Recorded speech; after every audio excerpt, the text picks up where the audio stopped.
I will ask the same question to Alejandro as well, see if he has any comments. And also, Alejandro, can you maybe give the audience an example or two of successful mini-grid projects?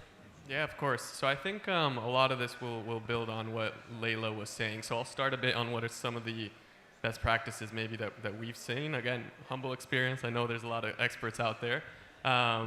But I think a big one, and I think what Layla mentioned, is in terms of the customer willingness to pay. I think it's important when you're structuring these to understand from the start, what is that amount that the customer would be willing to pay?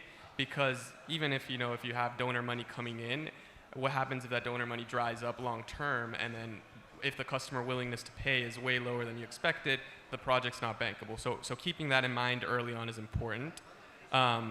And tied to that as well is ensuring that there's customer buy-in, as we talked about. So at least a bit of an upfront cost, and we know it's rural areas, people can't pay a lot, but at least for them to be involved, have a tiny bit of skin in the game is important for the long-term success of these programs.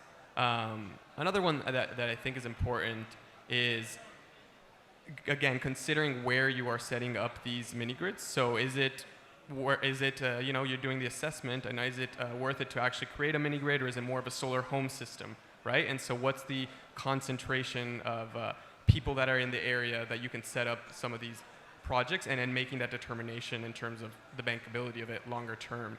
And when doing that as well, thinking, are there any anchor businesses that can help guide that mini-grid, right? Is there a store, is there a business that can be one of the main people consuming from the mini-grid and help draw people in? And so you mentioned examples. I mean, we've seen some of these examples in a place like Nigeria, where we've done work where there's a lot of different mini-grids that take this form of approaches. When they were creating them, they took this sort of approach in terms of where they actually set them up.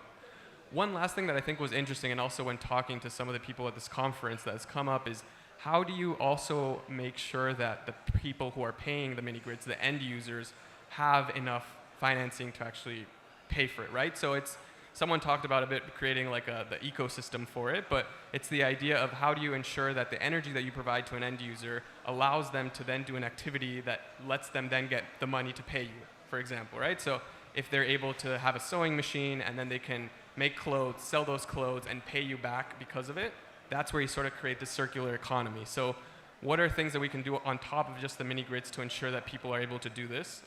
Some things like this could be like appliance financing. So giving financing for certain appliances that allows them to also then be able to do these economic activities. المؤتمر الوطني الأول للطاقة نحو وطن متعاف بطاقة مستدامة.